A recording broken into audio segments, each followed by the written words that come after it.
William Wyler was an American film director, producer and screenwriter. Notable works included Ben-Hur, The Best Years of Our Lives, and Mrs. Miniver, all of which won Wyler Academy Awards for Best Director, as well as Best Picture in their respective years. Wyler won his first Oscar nomination for directing Dodsworth in 1936, starring Walter Huston, Ruth Chatterton and Mary Astor, sparking a 20-year run of almost unbroken greatness. Film historian Ian Freer calls Wyler a bona fide perfectionist, whose penchant for retakes and an attempt to hone every last nuance, became the stuff of legend. His ability to direct a string of classic literary adaptations into huge box office and critical successes made him one of Hollywood's most bankable moviemakers during the 1930s and 1940s and into the 60s. Other popular Wyler films include Funny Girl, How to Steal a Million, The Children's Hour, The Big Country, Roman Holiday, The Heiress, The Letter, The Westerner, Wuthering Heights, Jezebel, Dodsworth, and Hell's Heroes. Early life: Wyler was born Willy Wyler to a Jewish family in Mulhouse, Alsace. His Swiss father, Leopold, started as a traveling salesman which he later turned into a thriving haberdashery business in Mulhouse. His mother, Melanie, was German, and a cousin of Carl Laemmle, founder of Universal Pictures. During Wyler's childhood, he attended a number of schools and developed a reputation as something of a hellraiser, being expelled more than once for misbehavior. His mother often took him and his older brother Robert to concerts, opera, and the theater, as well as the early cinema. Sometimes at home his family and their friends would stage amateur theatricals for personal enjoyment. Wyler was supposed to take over the family business. After World War I he spent a dismal year working in Paris at 100,000 chemises selling shirts and ties. He was so poor that he often spent his time wandering around the Pigalle district. After realizing that Willie was not interested in the haberdashery business, his mother contacted her distant cousin about opportunities for him. Leon was in the habit of coming to Europe each year, searching for promising young men who would work in America. In 1921, Wyler, while traveling as a Swiss citizen, met Leon who hired him to work at Universal Studios in New York. As Wyler said, America seemed as far away as the moon. Booked onto a ship to New York with Leon upon his return voyage, he met a young Czech man, Paul Kona, aboard the same ship. Their enjoyment of the first-class trip was short-lived as they found they had to pay back the cost of the passage out of their $25 weekly income as messengers to Universal Pictures. After working in New York for several years, and even serving in the New York National Guard for a year, Wyler decided he wanted to go to Hollywood and be a director. Film career: around 1923, Wyler arrived in Los Angeles and began work on the Universal Studios lot in the Swing Gang, cleaning the stages and moving the sets. His break came when he was hired as a second assistant editor.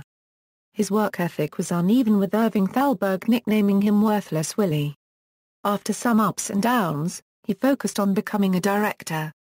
He started as a third assistant director and by 1925 he became the youngest director on the Universal lot, directing the westerns that Universal was famed for turning out.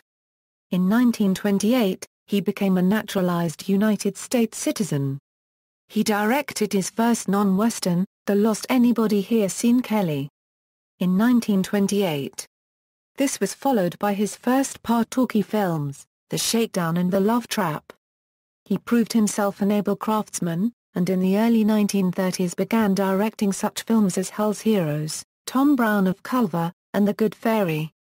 He became well known for his insistence on multiple retakes, resulting in often award-winning and critically acclaimed performances from his actors. After leaving Universal he began a long collaboration with Samuel Goldwyn, for whom he directed such classics as Dodsworth, These Three, Dead End, Wuthering Heights, The Westerner, The Little Foxes and The Best Years of Our Lives. Laurence Olivier, whom Wyler directed in Wuthering Heights for his first ever Oscar nomination, credited Wyler with teaching him how to act for the screen, despite clashing with Wyler on multiple occasions. Olivier would go on to hold the record for the most nominations in the Best Actor category. In 1950 Wyler and Olivier made a second film together, Carrie. although it was one of Wyler's best films, containing a superb performance by Olivier, it was not a commercial success.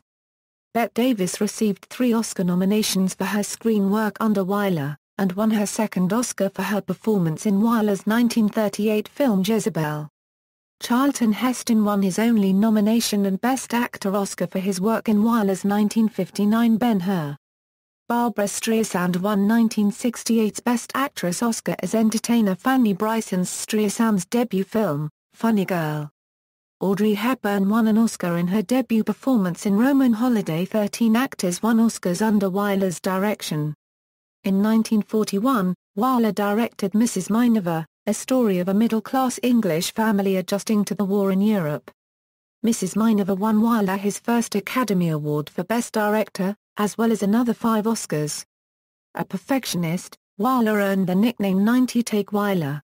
On the set of Jezebel, Wyler forced Henry Fonda through 40 takes of one particular scene, his only guidance being again.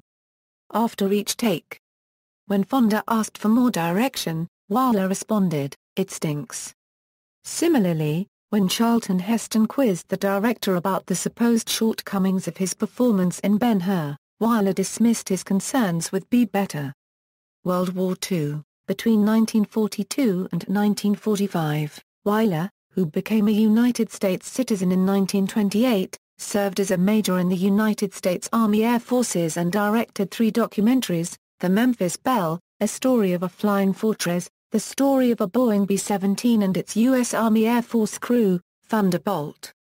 With Lester Koenig and John Sturges, The Story of a P-47 Fighter Bomber Squadron in the Mediterranean, and The Fighting Lady, a portrait of life on a World War II aircraft carrier that won Best Documentary Oscar in 1945. Wyler filmed The Memphis Belle at great personal risk, flying over enemy territory on actual bombing missions in 1943. On one flight, Wyler passed out from lack of oxygen. Wyler's associate, cinematographer Harold J. Tenenbaum, was shot down and perished during the filming. The exposure to the sound of the aircraft's engines resulted in Wyler losing his hearing in one ear.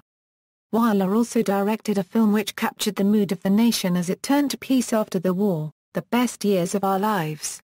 This story of the homecoming of 3 veterans from World War II dramatized the problems of returning veterans in their adjustment back to civilian life. Arguably his most personal film, Best Years drew on Wyler's own experience returning home to his family after 3 years on the front. The Best Years of Our Lives won the Academy Award for Best Director and Academy Award for Best Picture, as well as 7 other Academy Awards. Postwar career. During the immediate postwar period, Wyler directed a handful of critically acclaimed and influential films.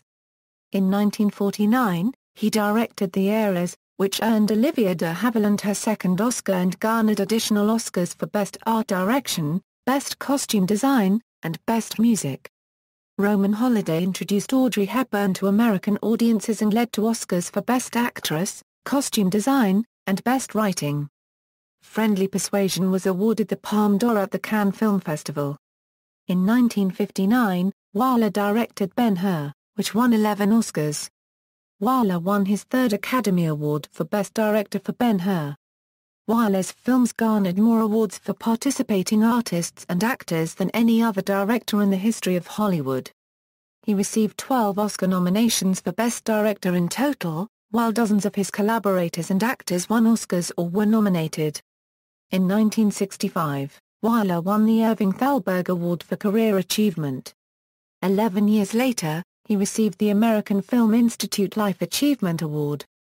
In addition to his Best Picture and Best Director Oscar wins, 13 of Wyler's films earned Best Picture nominations.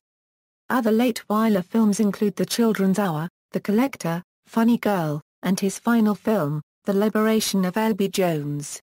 On July 24, 1981, Wyler gave an interview with his daughter, Catherine, for directed by William Wyler, a PBS documentary about his life and career. 3 days later, he died from a heart attack. He is interred at Forest Lawn Memorial Park Cemetery, Glendale, California. Marriages. Wyler was briefly married to Margaret Sullivan and married Margaret Talley Tournichet on October 23, 1938. The couple remained together until his death. They had 5 children: Catherine, Judith, William Jr., Melanie and David. Awards: Wyler is the most nominated director in Academy Awards history with 12 nominations. In addition to that, Wyler has the distinction of having won the Academy Award for Best Direction on 3 occasions, for his direction of Ben-Hur, The Best Years of Our Lives, and Mrs. Miniver. He is tied with Frank Capra and behind John Ford, who won 4 Oscars in this category. Wyler also has the distinction of having directed more actors to Oscar-nominated performances than any other director in history, 36. Out of these nominees, 14 went on to win Oscars. 1. William Wyler received the 4th AFI Life Achievement Award in 1976. Filmography: this is a list of films directed by William Wyler. Universal's Mustang series. Wyler made 21 two-reeler films for this series, all with a duration of 24 minutes. Universal's Blue Streak series. Wyler made 6 five-reeler films for this series, all with a duration of an hour. References, notes. Bibliography. External links: William Wyler at the Internet Movie Database, William Wyler Bibliography via UC Berkeley Media Resources Center, Censors of Cinema, Great Directors Critical Database, The Little Foxes, and Wyler's screen collaborations with playwright Lillian Hellman, Margaret Tournichet and William Wyler remembered at Alabama Festival, The Fighting Lady.